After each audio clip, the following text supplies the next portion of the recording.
এই টাঙ্গাইলের ঐতিহাসিক 201 গম্বুজ মসজিদ গোপালপুরে অবস্থিত। নির্মাণ যে করেছে ওনার নামটা কি জানতে পারি? হ্যাঁ, ওনার নাম হলো উপকূল ইসলাম। মনে চাইছে আবেগ করছে যে আমার বড় একটা মসজিদ করবো, সমাজের মানুষ ডাকছে, ডাকি পরে বলছে তুমি যদি বলতে করতে পারো আমি টাকা তুমি সাইড দিচ্ছি, তখন লিখে দিই। আসসালামু আলাইকুম। হেই আমার ভালোবাসার মানুষেরা, আশা করি সকলে ভালো আছেন। আপনাদের দোয়ায় আমরাও ভালো আছি। এটা আমার নতুন পেজের নতুন ব্লগ। আপনারা এই পেজে যে পরিমাণ ভালোবাসা দিয়েছেন, আমার ভিডিও করার ইচ্ছাটা দ্বিগুণ বেড়ে গেছে। তো আজকে আমরা যাচ্ছি গোপালপুরে 201 গম্বুজ মসজিদ দেখতে, আর এই মসজিদটি আপনাদেরকে ঘুরে ঘুরে দেখাবো। তো আজকের ওয়েদারটা অসাধারণ ছিল, অনেকদিন পর রোদের দেখা পেলাম। রোদটা দেখেই মনটা আনন্দে ভরে গেল। মাঝপথে আমরা যাত্রা বিরতি দিতে চাইলাম, কিন্তু আমাদের যা দরকার তাই এই দোকানে নেই। তারপর আমরা আবারও যাত্রা শুরু করলাম। আমাদের প্রয়োজন মেটানোর জন্য একটা দোকান খুঁজে পেলাম অবশেষে। তারপর আমরা এই দোকানে হালকা কিছু খাবার খেয়ে নিলাম। যেহেতু এই মসজিদটা আমাদের বাড়ি থেকে অনেকটা দূরে, তাই আমাদের যাত্রা বিরতি না দিলেই নয়। তো অনেকদিন পর রোদ পেয়ে শুধু আমার না, আমার সাথে যারা যারা গেছে তাদের সবারই মনটা ভালো হয়ে গেছে। বেশ কিছুদিন আমরা রোদের অভাবে ভুগতেছিলাম। দেখতে দেখতে আমরা মসজিদের কাছাকাছি চলে আসলাম। এই বাজার থেকে অল্প কিছু দূর গেলেই আমাদের সেই ঐতিহাসিক 201 গম্বুজ মসজিদটি দেখা মিলে। অবশেষে আমরা আমাদের গন্তব্যে পৌঁছে গেছি। এখন আমরা গাড়ি পার্কিং করব। গাড়ি পার্কিং করা শেষ করে আমরা মসজিদের সামনে চলে আসলাম। এখন আমরা মসজিদের ভেতরে প্রবেশ করব। মসজিদের গেটের ভিতরে ঢুকতেই দেখে নিলাম কত সালে মসজিদটি নির্মাণ কাজ শুরু হয়েছে। মসজিদটি সামনে থেকে দেখে আমাদের অনেক ভালো লাগলো। এখন আমরা মসজিদের ভেতরে প্রবেশ করব। মসজিদের ভেতরে ঢুকতেই দেখতে পেলাম দান বাক্স। আমরা যার যার মতো টাকা দিলাম। মসজিদে না, মনে হচ্ছে জান্নাতে আসলাম।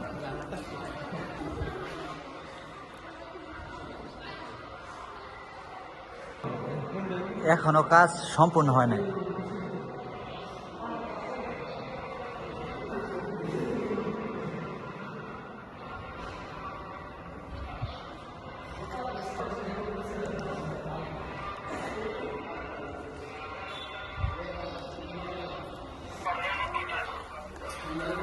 আমরা এখন উপরে যাব। আসেন আপনারা, কোটি টাকার ভিউ, ঠিক আছে।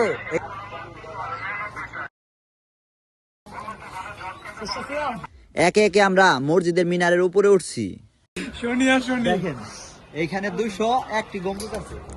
তো আরেকটু উপরে যাই আমরা, ঠিক আছে, আরেকটু উপরে যাবো। আপনারা দেখতেই পাচ্ছেন এই টাঙ্গাইলের ঐতিহাসিক 201 গম্বুজ মসজিদ গোপালপুরে অবস্থিত। তো এখানের পরিবেশটা কতটা সুন্দর। মসজিদের পিছন দিক দিয়ে বয়ে গেছে একটি নদী। ওই নদীটা যেন আরো সৌন্দর্যে ভরে উঠেছে এই মসজিদটির জন্য। যে কোনো মানুষের মন ছুঁয়ে যাবে এই মসজিদটি দেখলে। এরপর আমরা এখানে কিছু ছবি তুলে নিচ্ছি। একে একে আমরা সবার ছবি তোলা শেষ করে আবার নিচের দিকে চলে যাচ্ছি। আপনারা জীবনে একবার হলেও এই মসজিদে আসবেন, ঘুরে যাবেন, দেখে যাবেন এই মসজিদটি। মসজিদের উত্তর পাশে ওযু করার জন্য এক বিশাল ব্যবস্থা রয়েছে। তো আমি এই 201 গম্বুজ মসজিদে আমি মুরব্বির সাথে কথা বলবো। আসসালামু আলাইকুম। ভালো আছেন? আলহামদুলিল্লাহ। তো এই মসজিদ নির্মাণ যে করেছে ওনার নামটা কি জানতে পারি? হ্যাঁ, ওনার নাম হলো উপকূল ইসলাম। রফিকুল ইসলাম। বীর মুক্তিযোদ্ধা, ও আচ্ছা। কল্যাণ ট্রাস্টের চেয়ারম্যান, জনতা সভাপতি, উনি করছে। এই মসজিদটা মূলত করার উদ্দেশ্যটা কি? এত বড় মসজিদ মনে চাইছে করে ফেলাইছে, মনে চাইছে আবেগ করছে যে আমার বড় একটা মসজিদ করবো, সমাজের মানুষ ডাকছে, ডাকি পরে বলছে তুমি যদি বলতে করতে পারো আমি টাকা তুমি সাইড দিই, সবাই লিখে দিই।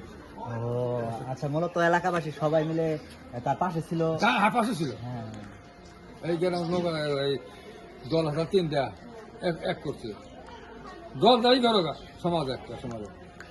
আচ্ছা আচ্ছা, আপনাদের এই এলাকায় যে এত বড় মসজিদ, তো বাংলাদেশের 1 নম্বর বৃহত্তম বাংলাদেশের বিশ্বের মধ্যে মনে করবো। হ্যাঁ, তো এটা এই মসজিদটা হওয়ার কারণে আপনাদের অনেক অনেক উন্নত হয়েছে। জমির দাম প্রচুর বাইরে গেছে। গেত জমি আছে 6,000 7 লাখ, পাখি 15 লাখ 20 লাখ কিনে পাখি। আচ্ছা, তাহলে দেখা গেছে সব দিক দিয়ে উন্নত হয়েছে। 201 গম্বুজ মসজিদ হওয়ার কারণে আপনাদের সব দিক দিয়ে উন্নত হয়েছে। ইনশাআল্লাহ। আচ্ছা ঠিক আছে আঙ্কেল, তাহলে আসি। আসসালামু আলাইকুম।